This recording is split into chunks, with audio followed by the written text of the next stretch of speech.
Hi guys, welcome back to my channel. If you're new, welcome. And if you have not subscribed yet, I would love for you to hit that subscribe button so that you can be updated on all my new videos about nursing, health, lifestyle, pretty much anything you can think of. Also, make sure you hit that notification so that you're the first to know when I upload new videos. And at the end of this video, if you like it, go ahead and give me a thumbs up. Okay, so let's get into it. So this video, I'll be talking about 5 reasons that you should become an LPN. I'm an LPN.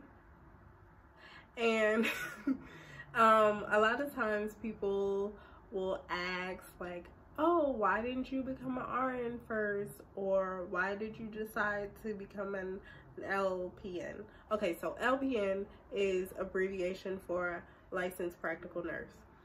A registered nurse is a level above a licensed practical nurse. So you'll obviously become an LPN before you become an RN, or you could just go straight for an RN if you want. But this video will get into why I'm glad that I did go ahead and become an LPN before I decided to go for my RN. All right, so let's get started. So number 1, a lot of trade schools offer programs for LPNs that are fast track. So you'll be able to get your license in a matter of months. I got my license, well, actually I finished the program in 15 months. And then right after I finished the program, I went and I sat for the NCLEX. So I finished the program in January of 2019. And by February, I was licensed to become an LPN, or to be a LPN. So, and that was only a matter of 15 months, which is really fast paced.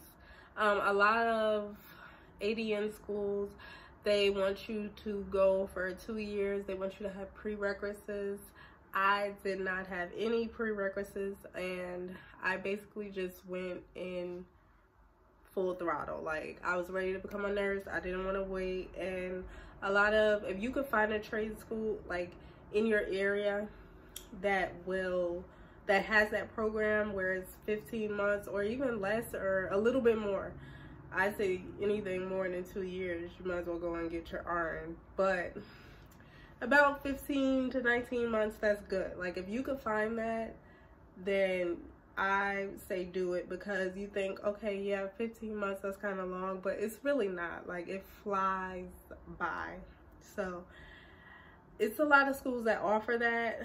Not a lot, but if you could find one, girl, go ahead and go for it. Don't let anything hold you back. Just do it. All right, number 2. You could gain a lot of experience as an LPN before going ahead and getting your RN. So a lot of LPNs work in like long-term care or home health, and you get a lot of experience in those settings. You don't necessarily work in a hospital all the time, but you still get a lot of experience. So don't sleep on LPNs. Like, we're nurses and we do just as much as RNs, if not more. So, and it's good that you get that experience before you become an RN, because you want to have some type of foundation of where to start. Like me, I was not a CNA before I started nursing school. I was working retail. Like, I did not do anything in the health field at all.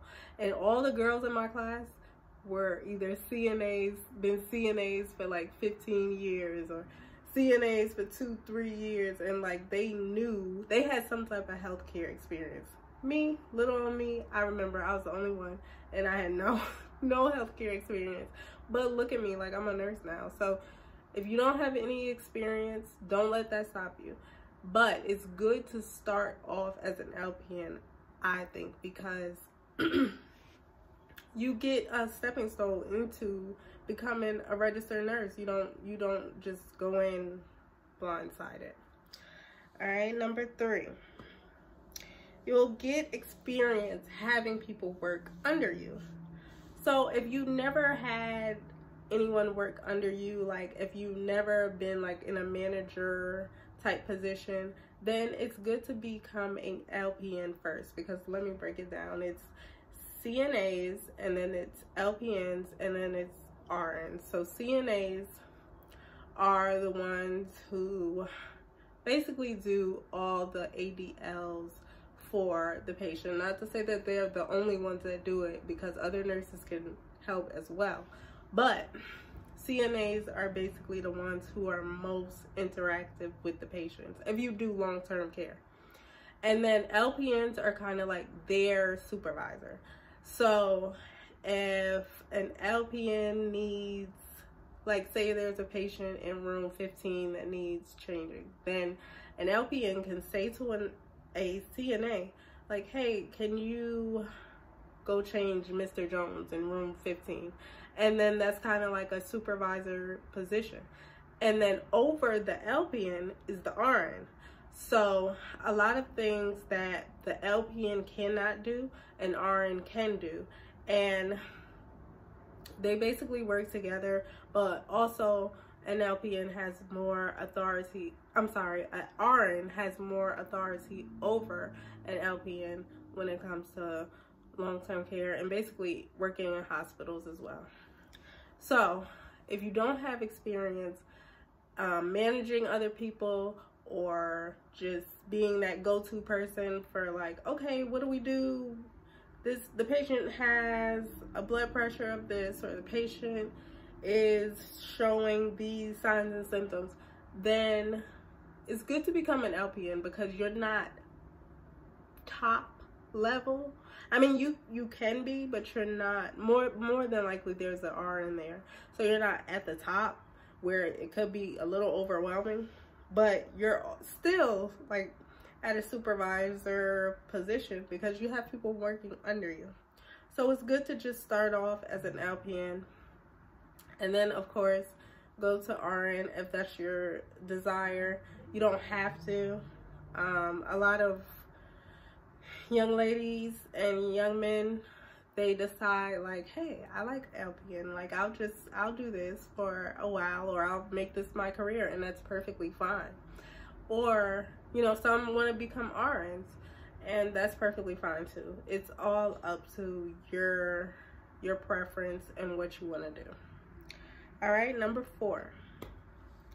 You can gain experience while becoming an RN. So if your preference is to become an RN, which mine is as well, then it's good to be like getting that day-to-day nursing experience. Like, okay, I'm not an RN yet, but I'm an LPN and I can do this, this, this, and this. And once you take that NCLEX for RN, I feel like you'll be a little bit more calm. Like, I went into taking the NCLEX for my LPN sweating bullets. Like, I was so nervous. And not to say like, oh, I got it, like I won't be nervous with my RN, but I feel a little bit more secure in knowing that like I kind of know what to expect a little bit. Like, you feel a little bit more comfortable.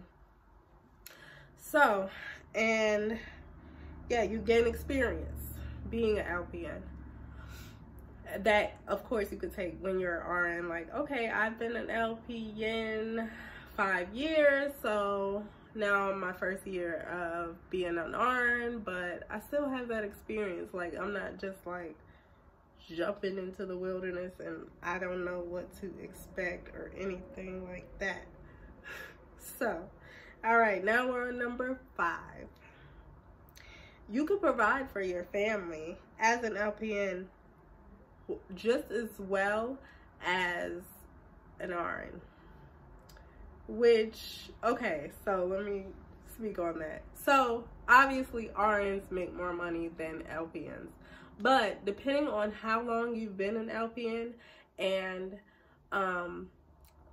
your experience, you can make close to what an RN is making in your state, in your region. It all depends. Like, I know LPNs that have been nurses for 10 plus years and they're making almost as much as what an RN would make. So never feel like, oh, if I'm not an RN, you know, I'm never gonna make this certain amount of money. Like, you can. Just keep getting your skill sets up and stay on the grind. Like, and if you want to become an RN, that's fine too. Like, there's nothing wrong with either one.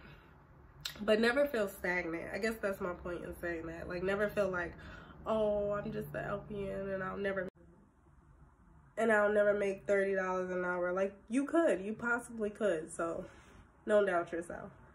All right, so those were 5 things that I feel like is great reasons for you to become a nurse, an LPN to be exact. Like, there's nothing wrong with becoming an LPN. And if friends and family ask you, like, why did you become an LPN? Why didn't you become an RN? Just let them know, like, I have a path that I'm going on and I know exactly what I'm doing, in a polite way, I guess. Yeah. I know it's a reason. And if you know your reasons why you want to do something, then do that. Like, don't feel like, oh my God, I have to do an RN right now. You don't. You can take your time and you could do what you feel most comfortable doing. Okay, so I hope this video was helpful. If you guys have anything that you would like to comment or add to the video, please put a comment down below. Also, if you like this video, just give me a thumbs up so I know. And also, if you haven't subscribed yet, just hit that subscribe button so that you can get all my new videos that I post every Saturday and Sunday. Thanks, guys. Bye.